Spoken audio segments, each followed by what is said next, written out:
ಮಂತ್ರಿ ಭಾಗವಹಿಸಿದ್ರಿ. ಬಿಜೆಪಿಯವರ ನಡೆ ಯಾವ ರೀತಿ ಇತ್ತು ಸರ್? ಏನು ಹೇಳ್ತೀರಿ? 18 ಜನ ಅಮಾನತು ಅಂದರೆ ಇವತ್ತು ನಾನು ಈಗ ಏನು ಕರ್ನಾಟಕ ವಿಧಾನಸಭೆಗೆ ಹೋಗಿ 2 ವರ್ಷ ಆಯಿತು. ನಾನು ಹೆಚ್ಚು ಕಡಿಮೆ ಒಂದು 8-10 ಸದನದಲ್ಲಿ ನಾನು ಭಾಗವಹಿಸಿದ್ದೀನಿ.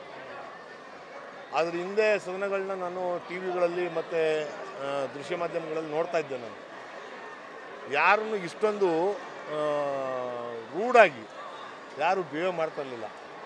ಸ್ಪೀಕರು ಅಂತ ಅಂದರೆ ಈ ರಾಜ್ಯದ ಪ್ರಥಮ ಪ್ರಜೆ ಅವರು.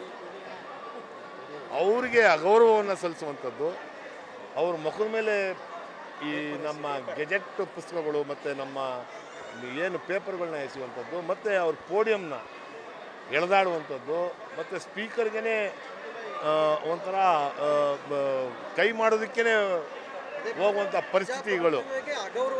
100% ಪ್ರಜಾಪ್ರಭುತ್ವ ಎಲ್ಲೈತೆ ಅಂತ ಅನ್ನಿಸ್ತೈತೆ ಈಗ ನಮಗೆ.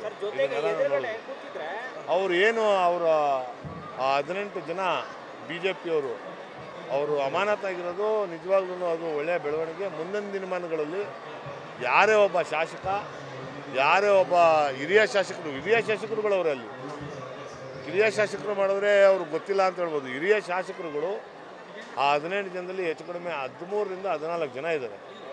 ಅವರೆಲ್ಲರನ್ನೂ ಮಾಡಿದ್ದು ಘೋರ ಅಪರಾಧ ಅಂತ ಅನ್ನೋದು ನನ್ನ ಅನಿಸಿಕೆ. ಅವರ ಪುಂಡಾಟಿಕೆಯನ್ನು ನಿಲ್ಲಿಸಬೇಕು. ಭಾರತೀಯ ಜನತಾ ಪಕ್ಷದವರು ಏನು ಈ ಸಮಾಜನ ಅಸ್ವಸ್ಥ ಮಾಡುವಂಥದ್ದು ಮತ್ತು ಸದನದಲ್ಲಿ ಪುಂಡಾಟಿಕೆ ಮಾಡುವಂಥದ್ದನ್ನು ನಾವೆಲ್ಲ ದಿನನಿತ್ಯ ನೋಡ್ತಾ ಇದ್ದೀವಿ. ನಾವು ಸದನದಲ್ಲಿ ನಮಗೇನೆ ಏಸಿಗೆ ಹುಟ್ಟುತ್ತೆ ಅವ್ರ ನಡವಳಿಕೆ. ಅದು ಅವರು ಹತಾಶರಾಗಿದ್ದಾರೆ. ಮತ್ತು ಅವ್ರಿಗೆ ಈ ನರಿ ಥರ ಅವ್ರೀಗ ದ್ರಾಕ್ಷಿ ಕೈಗೆ ಸಿಗ್ತಾ ಇರೋದಕ್ಕೆ ಅದು ಹುಳಿ ಅಂತ ಅನ್ನೋ ಥರ ಅವರು ಮಾತಾಡುವಂಥದ್ದನ್ನು ನಾವೆಲ್ಲರನ್ನೂ ನೋಡ್ತಾ ಇದ್ದೀವಿ. ಹಾಗಾಗಿ BJP ಶಾಸಕರು ಅವತ್ತು ಏನು ಮಾಡಿದ್ರು ಅದು ಖಂಡನೀಯ. ಅವ್ರನ್ನ ಅಮಾನತು ಮಾಡಿರೋದು ಸರಿ ಅಂತ ಅನ್ನೋದು ನನ್ನ